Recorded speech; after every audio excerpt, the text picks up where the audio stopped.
Bonsoir à tous et merci d'être avec nous en ce vendredi soir pour une heure de reportage et d'enquête autour de l'actualité de la région, des découvertes aussi.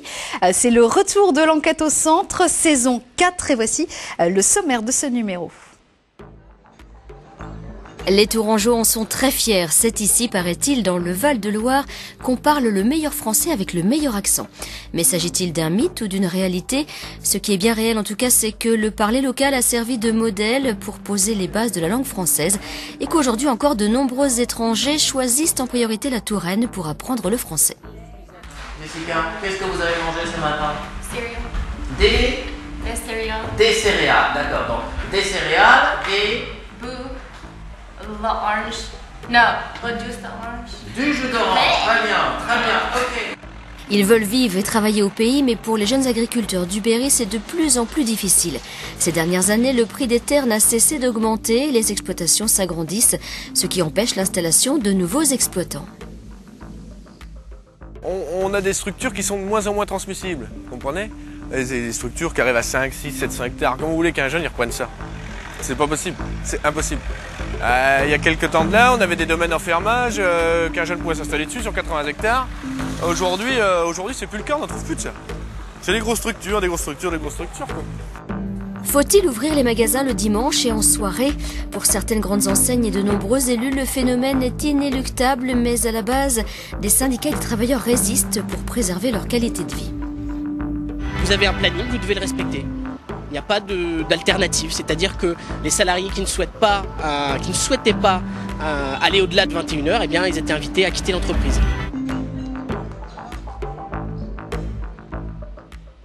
Et si nous avions tous, peut-être sans le savoir, un accent sur le bout de la langue ou au fond du cœur, héritage familial, géographique, accent gommé ou au contraire revendiqué, notre manière de parler, la musique de nos mots dit beaucoup de nous. Mais y a-t-il au fond un français parfait, une langue pure ?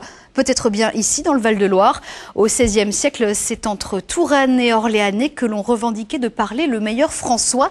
Le Tourangeau Alfred de Vigny l'écrivait lui aussi. Le berceau de la langue est là, près du berceau de la monarchie. Mais pourquoi et comment cet accent-là est-il devenu au fil des siècles la norme?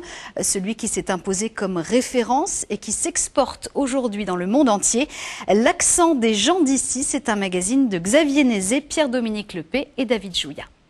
Mignonne, allons voir si la rose qui ce matin avait déclose, sa robe de pourpre au soleil, a point perdu cette vesprée, les plis de sa robe pourprée, et son teint vôtre pareil.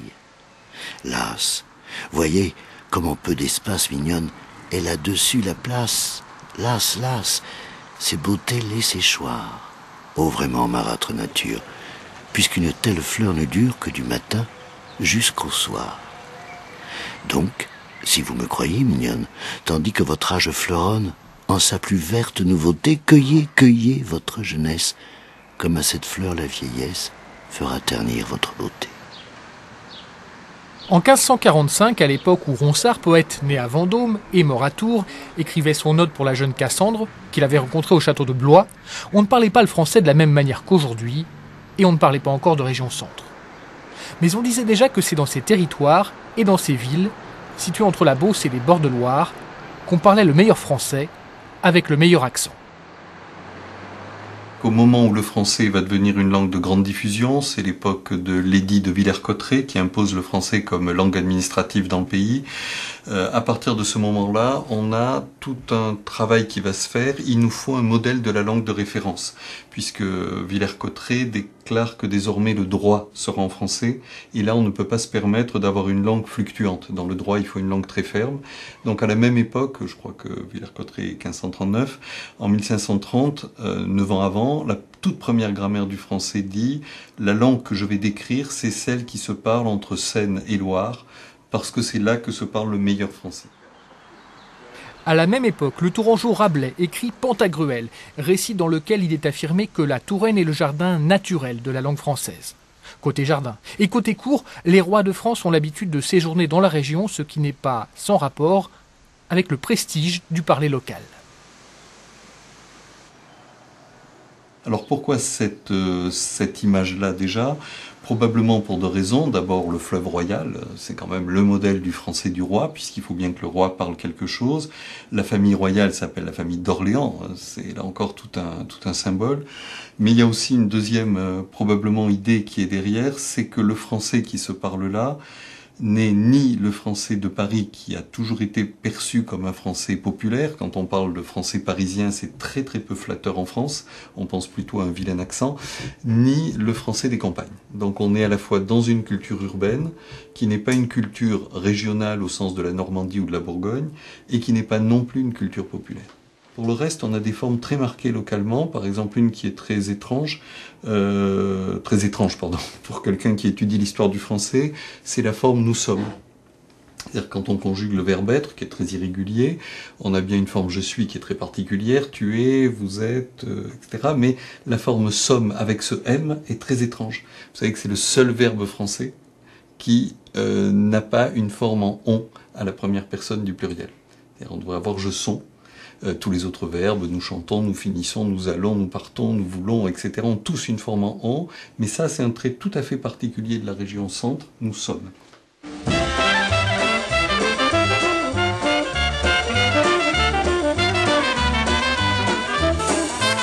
De l'accent, mais après tout en neige. Pourquoi cette faveur? Pourquoi ce privilège? Et si je vous disais après tout, gens du Nord, que c'est vous qui pour nous semblez l'avoir très fort? Que nous disions de vous du Rhône à la Gironde, ces gens-là n'ont pas le parler de tout le monde. Et que tout dépendant de la façon de voir, ne pas avoir d'accent pour nous, c'est en avoir. Je ne lis même aucun journal. Aucun journal. Le seul journal que je mets le nez dessus une fois par semaine quand je peux l'avoir, c'est un journal de bourse. Un journal de bourse. De bourse, la bourse. Ah oui, d'accord, excusez-moi. Oui, voilà. Voilà, donc là, il y a un problème de compréhension qui est lié à l'accent, notamment sur le mot bourse, là. Parle-t-on encore dans la région un français de meilleure qualité qu'ailleurs? C'est l'une des questions qu'étudient les chercheurs du laboratoire ligérien de linguistique. Ils travaillent à partir de 2 séries d'enregistrements, l'une effectuée en 1968 par des universitaires britanniques et l'autre en cours de réalisation, toujours à Orléans. Donc on en arrive... Voilà, donc c'est un jeune qui parle. En fait, si chips, tu me dis pour un truc qui est vraiment pas cool. Alors c'est intéressant parce que chips, c'est un mot qu'on n'entend pas énormément, mais qu'on entend à Orléans. Pour un sociolinguiste comme moi, la réalité de meilleur français est un peu délicate à manier sur un plan scientifique. Il n'y a pas de meilleur français. Par contre, il y a un français qui vaut peut-être plus cher qu'un autre. Et le rapport qu'ont les Français avec la langue, c'est que ce qui vaut le plus cher, c'est ce qui est le plus proche de la norme, le plus proche de l'écrit, le plus proche du français standard. Alors effectivement, quand on est dans cette position-là, on recherche ce qui est le plus proche du standard, ce qui ressemble le plus à ce qu'on entend à la télévision, ce qui ressemble le plus aux paroles des personnes, des porte-paroles autorisés, des journalistes, des hommes politiques. Et donc là, ça enclin évidemment à aller vers un endroit où l'accent ne semble pas très marqué à l'oreille. Mais c'est pas un meilleur français. Le tien c'est le tien et le mien c'est le mien, l'accent. L'accent de la télé ne signifie rien. Imposé par les infos, il déteigne. Tous les pébrons prennent le sien. Oublie le leur, est-ce que ça te convient? Complètement aliéné soudain. Face au micro, alors il n'y a plus rien. Peur de l'accent qui vient d'où tu viens. Et pourtant, il t'appartient. Le tien c'est le tien et le mien c'est le mien. L'accent. 5 siècles après Rabelais et Ronsard, le français parlé dans le Val-de-Loire jouit toujours de la même réputation flatteuse. Entre Amboise, Loches et Tours, la Touraine héberge 6 centres spécialisés dans l'apprentissage du français pour étrangers. Le plus prestigieux est l'Institut de Touraine, fondé en 1912. Il accueille des stagiaires de 80 nationalités différentes pour des formations plus ou moins intensives. Ceux qui suivent ce cours sont des débutants au début d'une formation prévue pour 1 mois. Certains ont déjà pris quelques cours dans leur pays, d'autres partent de zéro.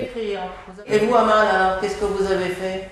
Samedi, je suis allée au Carrefour, j'ai fait les courses. Dimanche, j'ai qui rentré mes amis. Ah, d'accord. Donc vous avez rencontré des amis. Oui. Et vous avez raconté beaucoup d'histoires. Oui. D'accord. Amal prépare un diplôme de psychologie au Qatar. C'est son université qui l'a orienté vers l'Institut. My education there in Qatar, they choose it for me. They choose this institute for me. Because they said it was the best French? The best, all the people here, they talking very well, perfect language here. You can learn it right here in Turin. That's why I'm coming here. I didn't go to Lyon or Paris, or I'm beginning here in the Turin. Jessica, qu'est-ce que vous avez mangé ce matin? Céréales. Des céréales. Des céréales, d'accord. Donc, des céréales et... L'orange. Non, le jus d'orange. Du jus d'orange, très bien, ok. Si je prends les Slaves, que je connais particulièrement bien, on sait que leur fréquence, la fréquence des Slaves, étant donné le spectre, il est beaucoup plus facile pour eux d'attraper l'accent français pur. Pour d'autres nationalités, ce sera peut-être un peu plus difficile, en particulier peut-être pour des étudiants arabophones, qui ont, je dirais, qui n'ont pas certaines voyelles, donc il faudra effectivement qu'ils imaginent ces voyelles, donc il faudra une très bonne articulation par rapport à ça. Mais c'est vrai qu'il est plus facile peut-être d'apprendre le français à Tours que d'apprendre le français peut-être à Montpellier. Mais en même temps, le français de Montpellier est un très beau français.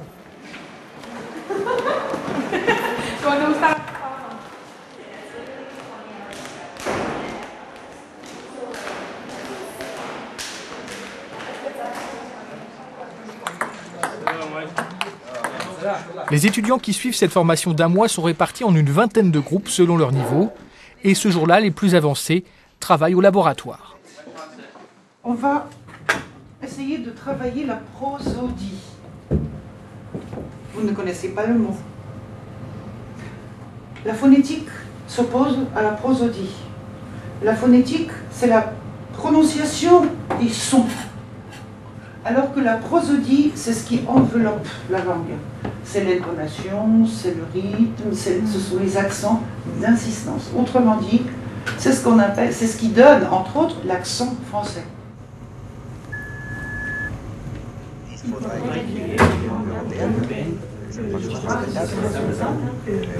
Rencontre, il serait souhaitable que les enfants de notre pays parlent les langues de leur...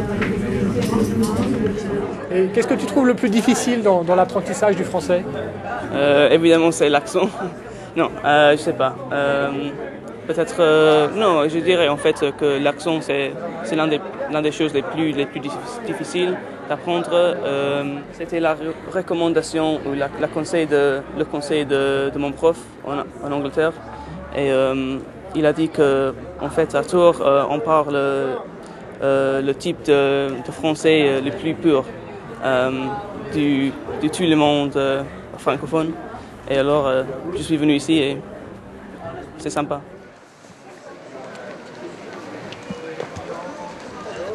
Les Qatariens, ils sont arrivés. Alors on a un monsieur qui est arrivé ce matin, la jeune femme qui vient d'arriver, là, elle est là-bas. Les Qatariens et les ressortissants du Golfe Persique sont de plus en plus nombreux ces dernières années. La population de l'Institut évolue en fonction du dynamisme économique des continents, car ces études ont un coût. En dehors de l'hébergement, il faut compter près de 1 000 € pour une formation d'un mois et 7 000 pour la session annuelle. Alors on a pas mal de pays, de gens qui viennent du Moyen-Orient, parce qu'il y a beaucoup de bourses de mobilité pour les étudiants des pays du Golfe notamment. On a des gens qui viennent d'Extrême-Orient, notamment Corée, Japon, Taïwan, avec des projets d'études à la clé. Alors on a eu des rois, des princes et des princesses, mais enfin c'est pas le fonds de commerce quand même de l'Institut. Ouais. Le dernier exemple que j'ai, c'était une princesse thaïlandaise qui était venue il y a quelques années, voilà. Mais non, on n'est pas un nid de royauté, l'Institut de Touraine. En plus des cours, les étudiants peuvent aussi participer à des ateliers thématiques consacrés à la culture française sous tous ses aspects. Par exemple, dégustation de vin et de fromage de nos belles provinces. Dans la région, les fromages les plus connus, ceux d'appellation d'origine contrôlée, il n'y a que des chèvres. Et on a beaucoup de vins blancs aussi dans la région. Et l'accord des deux, c'est très bien.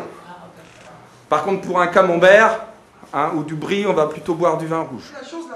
Ici, il ne s'agit pas seulement de goûter des produits, mais aussi d'enrichir son vocabulaire en lien avec le thème du jour, la gastronomie. Ça, c'est du vin blanc, mais la couleur, c'est jaune. Déjà, dans les vins blancs, il existe plusieurs sortes de jaune. Hein. Ça, c'est un jaune pâle. Vous comprenez, pâle, hein, vous êtes sorti, place Plumereau déjà?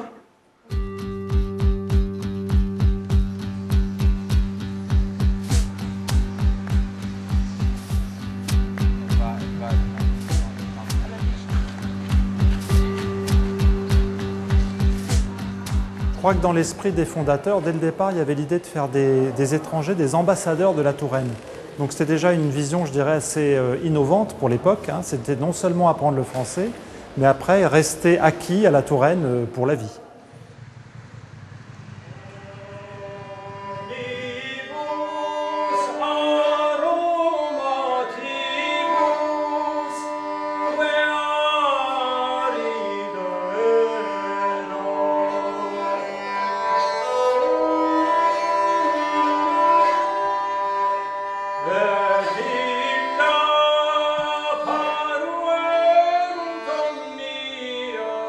La Touraine, le chanteur iranien Tari Akbari et son ami iraqien Riyad Jawad n'ont jamais pu s'en détacher. Ils habitent toujours ici, plus de 30 ans après leur rencontre dans une salle de classe de l'Institut, à l'époque où le conflit entre leurs deux pays était sur le point de débuter.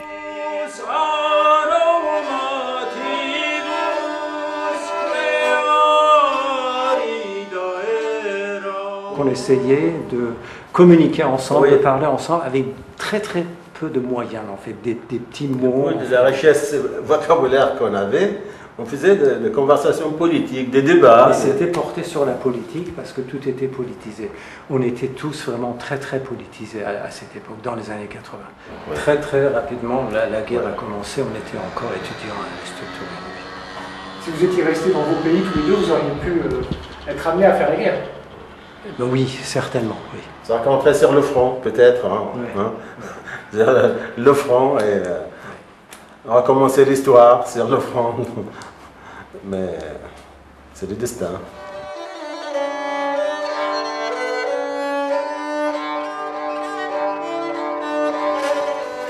Pour moi, c'était l'amour de la langue française, mais je dirais bien avant de venir en France, puisque moi j'avais lu Victor Hugo, Balzac, comme je vous le disais l'autre jour, traduit en persan. Mais j'imaginais en fait la société française au 19e siècle, comment ça pouvait être, ou au 18e siècle, d'après Victor Hugo ou d'après Balzac. J'avais toujours cette image en tête. Et un jour, donc, quelques mois après la révolution iranienne, je décide finalement de quitter l'Iran et de venir en France.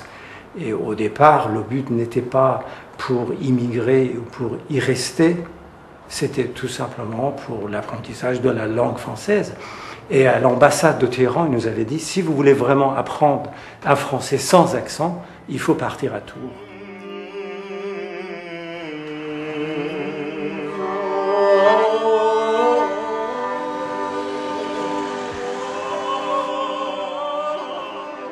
Je suis arrivé directement ici pour trouver à quel endroit je vais faire mon apprentissage de la langue française.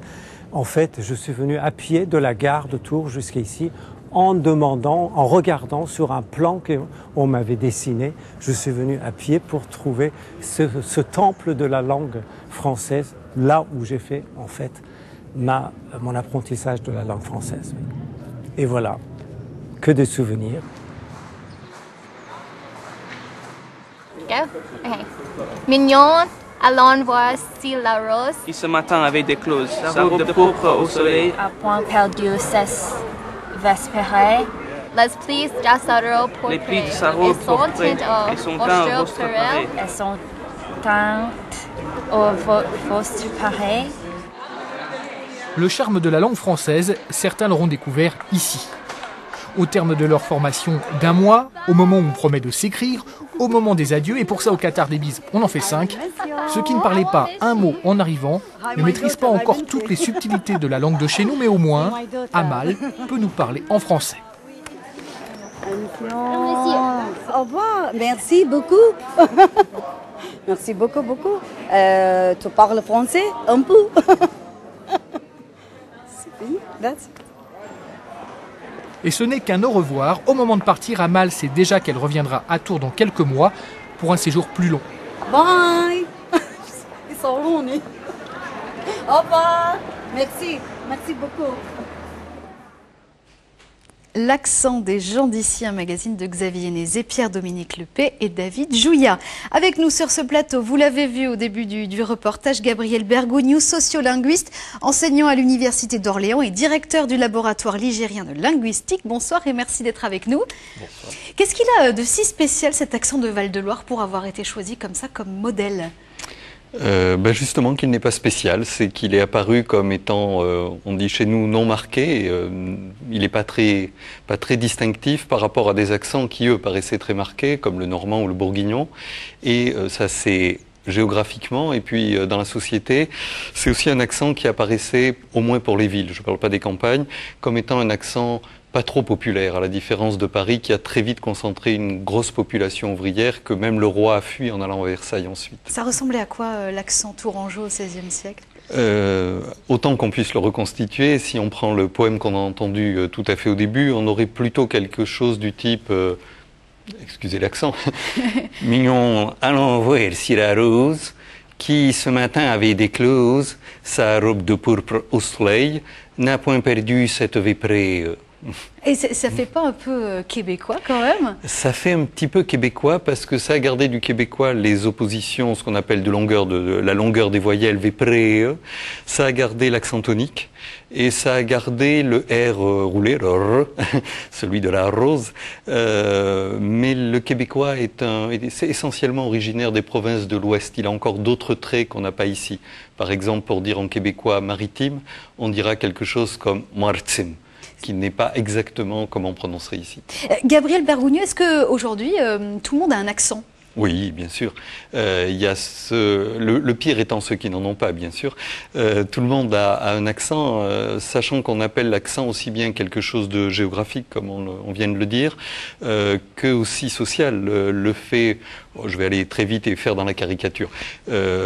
Aujourd'hui en France, on a ce qu'on appelle une pose de la voix qui est centrale dans la bouche. Si je parle complètement de l'avant, un petit peu comme si je score de Stein, ça fait certes très distingué, mais c'est un accent. Si je parle très en arrière, ça va faire paysan.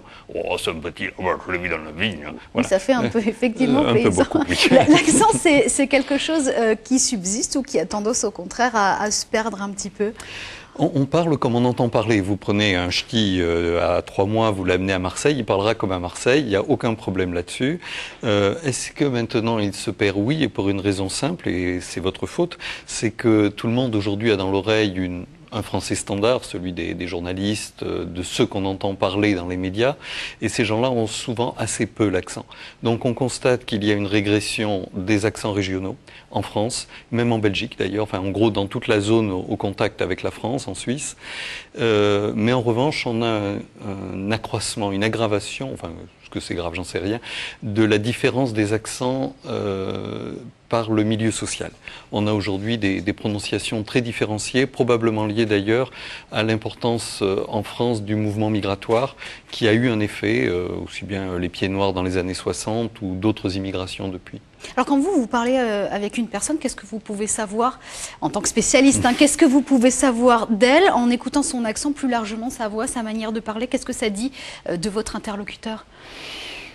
D'abord, comme tout le monde, on repère des choses massives, mais on a peut-être un tout petit peu plus l'habitude de savoir à quoi les assigner. Alors bien sûr, les accents du Midi, les accents de l'Ouest, les accents du Nord, les accents de personnes originaires de l'immigration et qui sont arrivés tard en France. Les enfants issus de l'immigration élevés en France n'ont pas spécialement un accent marqué par l'immigration. On va identifier, comme tout le monde, le sexe de la personne, on va identifier bien sûr avoir un critère sur son âge. Ensuite, on va avoir des faits secondaires, mais là, beaucoup d'éléments perturbent. Je vais prendre l'exemple de quelqu'un qui avait quelque chose que je n'arrivais pas à identifier dans son accent, et au bout d'un moment, je lui ai dit, mais il y a un problème, tu fais pas tel type de son, le te, de, ne, exactement comme tu devrais, ça se fait avec la pointe de la langue. Et il m'a dit, ah oui, quand j'étais petit, j'avais pris une prise électrique, enfin pas une prise, un fil électrique où il y avait du courant, et je me suis très gravement brûlé le bout de la langue. C'est-à-dire que tout peut influencer tout, en ouais. fait notre manière de parler, notre voix, et est-ce que notre voix peut nous trahir ? Bien sûr, heureusement.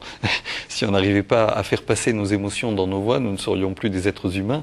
Nous trahir, oui, mais aussi nous trahir, ça dit quelque chose de nous, qui n'est d'ailleurs pas forcément plus la vérité de nous que ce que nous sommes au quotidien, mais ça dit effectivement quelque chose de nous, et c'est aussi ce qui est important. Après tout, une voix chaleureuse, c'est quelque chose qui nous plaît. Une voix grinçante, c'est Faulkner qui dit quelque part, elle avait une voix à peu près comme une roulette de dentiste. Oui, bon, c'est agréable.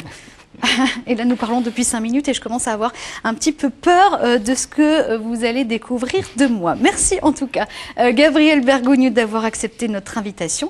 Et si ce thème de la voix, des accents vous intéresse, sachez que vous avez jusqu'à dimanche soir pour visiter l'exposition La Voix, l'expo qui vous parle. C'est à la Cité des Sciences et de l'Industrie à Paris. Vous pourrez percer là-bas tous les secrets des voix et des accents. On change totalement de sujet. À présent, on va se rendre dans le Cher. Des céréales, des élevages, des vignes. Plus de la moitié du territoire est occupé par des exploitations agricoles, mais leur nombre ne cesse de baisser. Le département a perdu un quart de ses agriculteurs en 10 ans. La relève, pourtant, est bien là. Des jeunes passionnés par leur métier, motivés, mais qui ne parviennent plus à s'installer.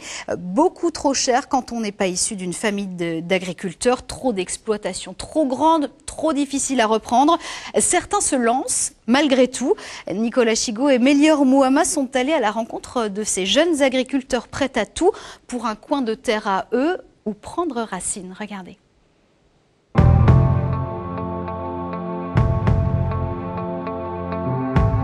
Le Berry et ses champs à perte de vue.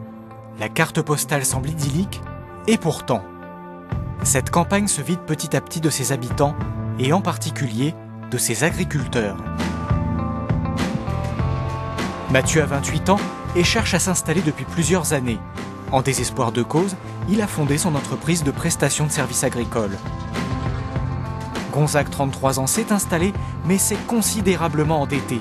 Il mène de front 2 métiers pour survivre.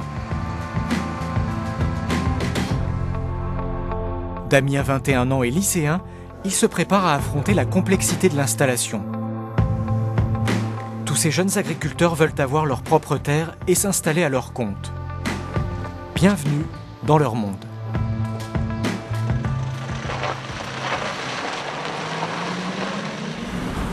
Téléphone. Oui, allô ? Mathieu Cyprès est un homme pressé. Comme tout agriculteur qui se respecte, il part travailler tous les matins dans les champs. Des champs qui ne sont pourtant pas les siens. Mathieu est prestataire, il travaille chez les autres. Je suis en train de finir de préparer. Je vais aller chercher un autre tracteur pour que ça soit prêt pour cet après-midi. Et puis mon salarié va partir avec la rebanosse et moi avec la presse. C'est parti quoi. Jusqu'à ce soir, on organise les journées un peu au jour le jour. Hein. Ce mode de vie, il l'a choisi à défaut de pouvoir s'installer.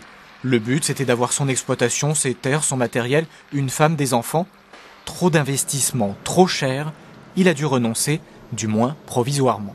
J'aurais voulu trouver une exploitation type 150 hectares, céréales, etc., dans lequel j'aurais pu vivre correctement, enfin à peu près. Je pouvais pas, donc j'ai plutôt monté une entreprise de travaux agricoles. Je pouvais pas parce que c'était financier. Quand tu es en cadre familial, tes parents sont pas agriculteurs, c'est assez compliqué. Compliqué d'une part financière, d'autre part pour accéder au foncier. Là, c'est pensé comme ça. Alors, du coup, j'ai monté une société commerciale, donc qui fait de la prestation de services. Donc je travaille pour les agriculteurs qui ne sont pas équipés. Pour le moment, c'est donc un nomade de l'agriculture, le but étant d'économiser pour pouvoir acheter un peu de terre. En attendant, le marathon continue, en route pour le sud du Cher, où Mathieu doit faucher des prés. Tu reprends la parcelle où tu as fait l'autre jour, tu vas atterrir au fond, et regarde là au fond. Oui, c'est là-bas, ok. Mathieu n'est pas un cas isolé. S'installer, beaucoup y aspirent, mais peu peuvent se le permettre. Si vous voulez, on a beau être aidé, hein, quand ça vaut une fortune, ça vaut une fortune. Au bout d'un moment, tu plafonnes les aides, c'est normal. Là, le foncier, je vous dis, il a doublé en 10 ans. Tu peux rien. Ça, tu peux rien. Et puis, on a des structures qui sont de moins en moins transmissibles, vous comprenez? Des structures qui arrivent à 5, 6, 700 hectares. Comment vous voulez qu'un jeune il reprenne ça? C'est pas possible, c'est impossible. Il y a quelques temps de là, on avait des domaines en fermage, qu'un jeune pouvait s'installer dessus sur 80 hectares. Aujourd'hui, c'est plus le cas, on n'en trouve plus de ça. C'est des grosses structures, quoi. Alors c'est bien pour les gens qui le font. Mais bon, après, il faut laisser un peu de place aux jeunes aussi, quoi.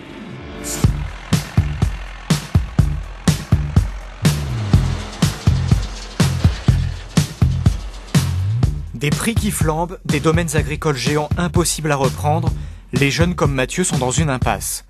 Aujourd'hui, quand on n'est pas fils d'agriculteur, il faut être nanti pour s'acheter des terres. Les courbes sont éloquentes. En 15 ans, le foncier agricole a doublé en France. Et la région Centre et le Cher n'échappent pas à la tendance. Dans ce département, le prix de l'hectare est passé de 2500 à plus de 4700 € en 13 ans. En cause, il y a notamment l'urbanisation, les villes grignotent les campagnes, les terres qui restent sont donc plus chères. Le moindre lopin mis en vente attire les convoitises et les agriculteurs qui partent en retraite sont placés devant un dilemme. Vendre à un jeune ou au voisin qui cherche à s'étendre. Bon là, vous voyez, bon ici c'était les génisses de 3 ans qui étaient là en attente d'être mis au taureau, quoi. Jacques Charrue a pris sa retraite l'an dernier. Il a voulu transmettre son exploitation à un jeune. Mais sa succession ne s'est pas passée comme prévu. J'aurais bien estimé voir des vaches encore un peu ici, quoi. Mais bon, c'est comme ça. Pourquoi il n'y en a plus de vaches ici? Parce que on n'a pas réussi, le repreneur n'a pas réussi à avoir les prairies. Et il n'a pas pu reprendre le cheptel, quoi. Comme beaucoup d'agriculteurs, Jacques Charrue n'était pas propriétaire de toutes ses terres. Il n'en possédait en fait que 10%. 20 hectares sur 200, pas suffisant pour vivre. Le reste, il le louait à différents propriétaires. Et l'un d'entre eux, par peur des impayés, n'a pas souhaité louer à un jeune. Moi, mon but premier, c'était l'installation d'un jeune, hors cadre familial en plus, et puis qui démarre avec zéro. C'était vraiment une installation propre. C'était pas un agrandissement. J'estime qu'il n'y a pas assez d'installation de jeunes et que il faut voir dans l'avenir ce qu'on est encore des agriculteurs dans 20 ou 25 ans, qu'il ne reste pas qu'un ou deux agriculteurs par commune. Il faut installer des jeunes et même tous les agriculteurs vieillissent, donc il faut qu'il y ait des jeunes qui reprennent le flambeau. Résultat des courses, l'exploitation a été démembrée. La partie céréalière a bien été reprise par le jeune, mais les vaches ont disparu des stabulations. Alors quand j'ai débuté, moi, mais il y a très longtemps, j'avais commencé avec des moutons. Et après j'ai acheté des vaches et j'ai monté un cheptel moi-même. Je suis arrivé en 2013 à avoir 150 têtes. Comme Jacques Charrue, un agriculteur sur 2 va partir en retraite dans les 5 ans. Et seulement 60% seront remplacés par un jeune. La plupart des terres laissées par les retraités serviront donc à l'agrandissement des exploitations voisines. Ce que combat la Chambre d'agriculture du Cher. Quand on a des exploitations qui sont viables et qui permettent à un jeune de s'installer, c'est toujours plus intéressant, à mon sens, d'installer quelqu'un que d'agrandir des gens autour. Donc certes, des fois, la confortation, elle est importante puisqu'il y a des gens qui ont des petites exploitations, donc récupérer un peu, et c'est important pour leur viabilité. Mais si la structure le permet, une installation est toujours, à mon sens, favorable pour l'agriculture du département. Et je pense qu'il faut vraiment dire que si on ne transmet pas les exploitations, et demain on n'aura plus d'agriculteurs. Donc c'est quand même important parce qu'il y a l'agriculture, mais il y a aussi tout ce qui tourne autour de l'agriculture. Dans le département, on a quand même des organisations autour des agriculteurs qui sont importantes et qui créent de l'emploi. Donc si on n'a plus d'agriculteurs, ces emplois-là, on ne les aura pas non plus.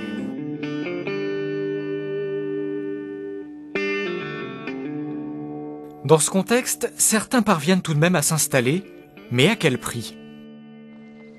Gonzague Bachelier est plutôt du genre têtu. Quand il a un projet dans la tête, il va au bout. Il s'est donc installé en mars 2013 dans cette belle exploitation de 200 hectares près de Levay, en pleine Champagne-Berrichonne. Il a été installé par la SAFER, société qui gère le foncier agricole.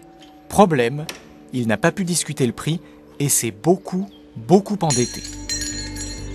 Pour s'installer, le matériel, on le reprend souvent de fois beaucoup plus cher qu'il ne vaut. Donc pour X raisons. Et autant de remboursement d'emprunt que vous avez, c'est autant d'argent que vous sortez de votre poche. C'est du salaire que vous ne vous versez pas. Hein. Donc le marchand de biens, c'est des frais non négociables, c'est des frais très élevés. La SAFER, c'est des frais très élevés, c'est non négociable. Et le matériel, c'est non négociable. Si vous voulez, moi, dans ma position, j'étais face à un agriculteur qui était déjà installé depuis longtemps, qui avait les moyens d'acheter l'exploitation sans difficulté au prix. Donc si je voulais absolument m'installer, chose que je voulais, il a fallu que je fasse la même chose, hein, que j'accepte les conditions. Les bâtiments, les terres, le matériel, le marchand de biens et la SAFER, en tout plus d'1 million d'euros à débourser. Des annuités massues lui tombent dessus aujourd'hui. Moi, si j'achète pas un tracteur à 100 000 euros et une moissonneuse à 200 000, je peux pas récolter mes cultures. Donc ça appartient à la banque. Hein. Donc le gros sacrifice qu'il faut faire, c'est qu'il faut avoir une activité à côté, sinon j'ai pas de salaire. Et ça va durer le moins de temps, je l'espère, mais je pense que ça va durer encore au moins 3-4 ans. Là, vous êtes dans quelle situation financière en fait? Situation délicate. Situation délicate, j'arrive pas à faire face à toutes mes annuités de remboursement liées à l'exploitation. Il y a certaines choses qui sont financées en court terme, donc des choses que je capitalise pas. Et personnellement, ma vie de famille en pâtit et tout en pâtit, quoi. La ferme financièrement dégage pas suffisamment d'argent et personnellement, à un moment donné, je suis moins disponible dans mon activité salariale, donc j'ai moins de revenus. Donc tout est difficile. Gonzague est donc bien agriculteur, mais à mi-temps. Sa force de travail, il la partage entre son exploitation et son métier de vendeur d'engins agricoles. Ce jour-là, il se rend chez un client pour conclure la vente d'un tracteur. Ça reste indispensable. Hein. Ça, si je ne fais pas cette activité annexe, mon banquier personnel va m'écrire en rouge sur son tableau et il va avoir un téléphone rouge, il va m'appeler très très souvent. Ça va pas bien se passer. Surendettés ou sans exploitation, ça n'empêche pas les jeunes agriculteurs de se mobiliser pour essayer de changer les choses. Tous les ans, via leur syndicat, ils organisent des forums pour réunir les futurs retraités et les jeunes pour faciliter la transmission des terres. L'occasion de convier les banques et les organismes agricoles. Et parmi ces organismes, il en est un qui a un rôle clé, la SAFER. Mais au fait, c'est quoi la SAFER ? C'est une société privée avec une mission d'intérêt général créée dans les années 60 pour moderniser l'agriculture. Une de ses principales missions, aider les jeunes à s'installer. Pour ça, elle a une stratégie. Alors aujourd'hui, la SAFER travaille avec des investisseurs qui portent le foncier, ce qui permet aux jeunes de reprendre les terres en location. Ces investisseurs, c'est des gens qui veulent faire des déplacements dans l'immobilier. Ce sont des chefs d'entreprise, ce sont éventuellement des groupements financiers qui cherchent à diversifier leur patrimoine. La terre est devenue une valeur refuge. Un placement qui double en 15 ans attire forcément les investisseurs. La SAFER se sert d'eux pour installer des jeunes, mais ce type d'installation pourrait aussi faire grimper le prix du foncier. Aujourd'hui, la SAFER n'est pas responsable de ce qui peut se passer au niveau de l'évolution du foncier. Aujourd'hui, on intervient systématiquement en amont des opérations avec des discussions, des négociations de manière à maîtriser l'évolution du foncier. En aucun cas, on peut rendre responsable un organisme plus qu'un autre du prix du foncier. La SAFER compte en tout cas sur cette stratégie, car depuis plusieurs années déjà son action est remise en question, notamment par la Cour des comptes. Moins de 10% d'installations de jeunes en 2012, dérive, inefficacité, sa cote de popularité est au plus bas. 85% des agriculteurs ne lui font plus confiance d'après un sondage réalisé par le magazine Terres Agricoles en 2012. l'institution semble dépassée par la loi de l'offre et de la demande. Il y a ce qu'on dit le prix officiel et le prix officieux en fait. Tout le monde vous dira par exemple sur Bourges, ah oui, monétaire, la SAFER a contenu, on est sur des prix de 6-7 000 euros. La réalité terrain est beaucoup plus forte, quoi. Il y a un coût à l'accès du foncier qui est énorme. Il y a des acheteurs. Il n'y a pas de vendeurs, il y a des acheteurs. Il y a une terre qui s'y libère, il y a 15 personnes dessus. Donc c'est l'offre et la demande. Après, pour nous, on est beaucoup moins cher que les étrangers, beaucoup moins cher que la Belgique, que l'Allemagne, que la Hollande, même que l'Italie et l'Espagne. Donc il n'y a aucune raison que le prix baisse. Il va continuer à monter.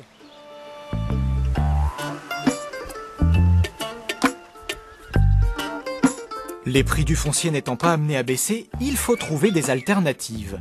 Au lycée agricole, on prépare les jeunes à affronter ce milieu complexe.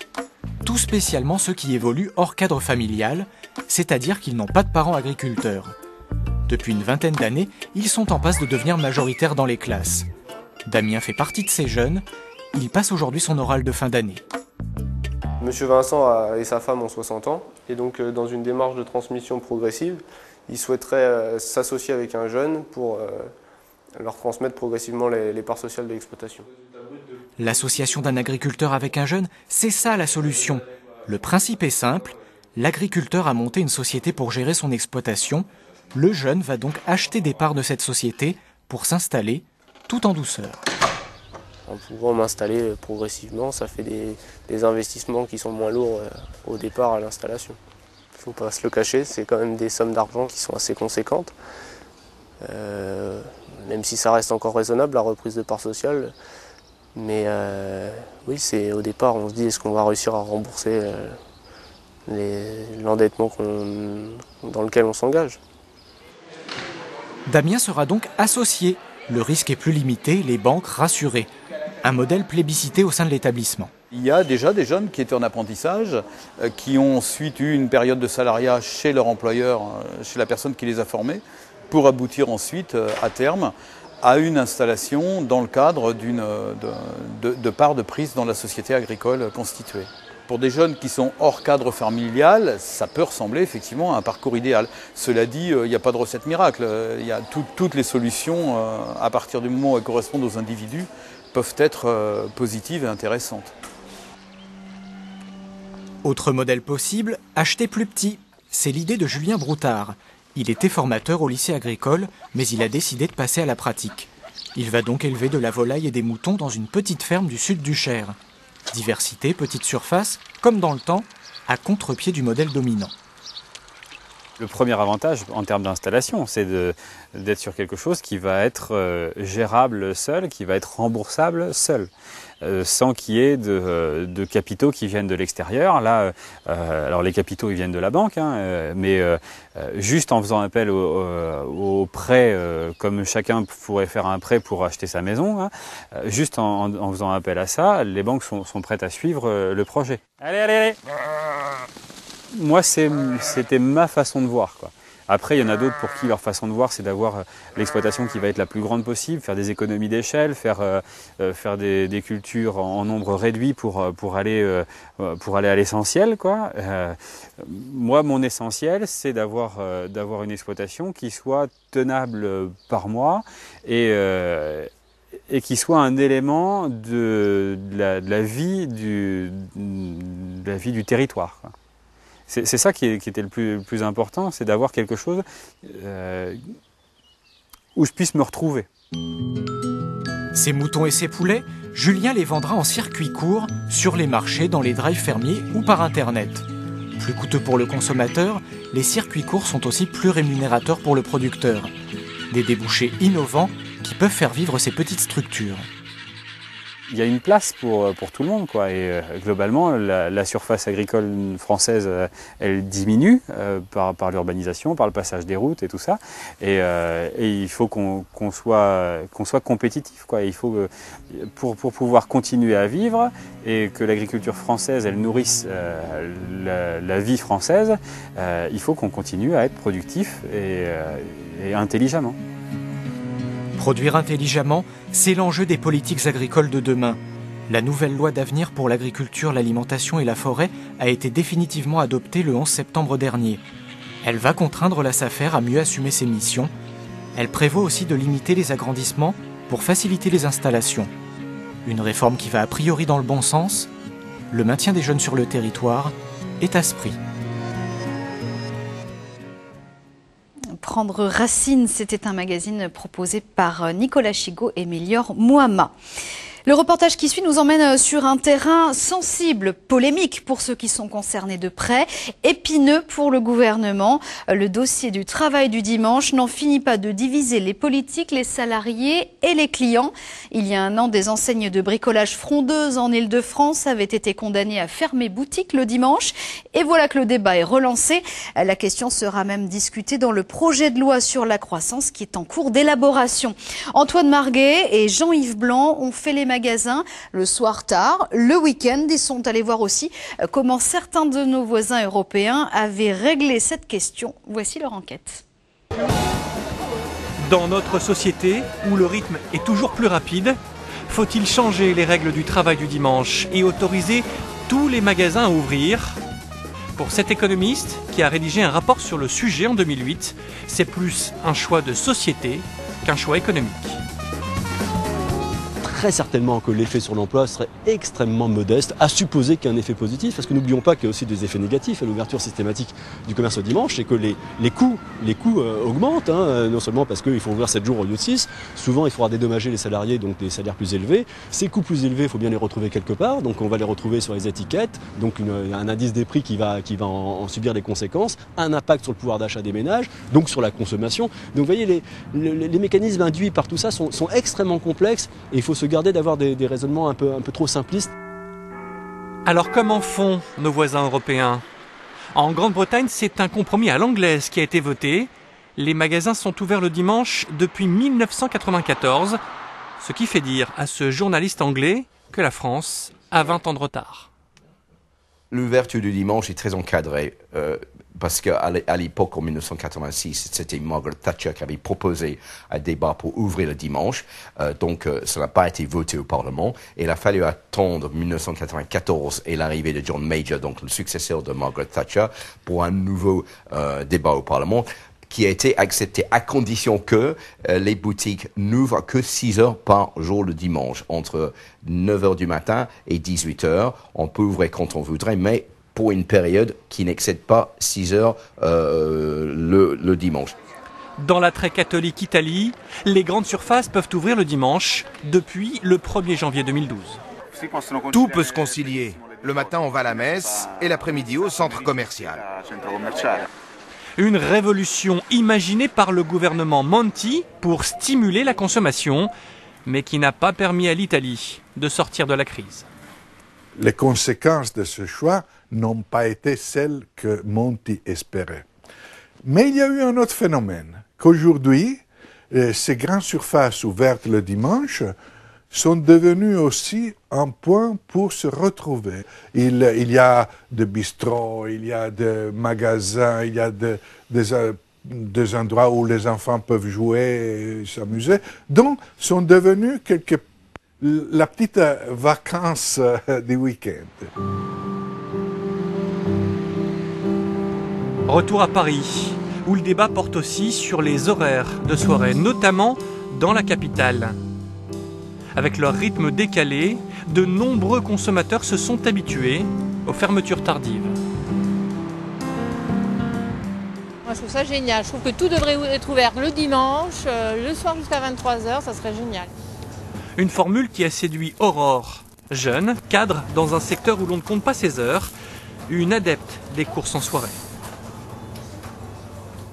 Et c'est vrai qu'avoir quelque chose d'ouvert au moins jusqu'à 22h, ça permet aussi de rester serein sur les sorties de bureau, d'arriver et de pouvoir faire ses courses en rentrant chez soi le soir. Pourtant, les syndicats multiplient les actions en justice contre les enseignes qui ferment après 21h, l'heure légale prévue par la loi.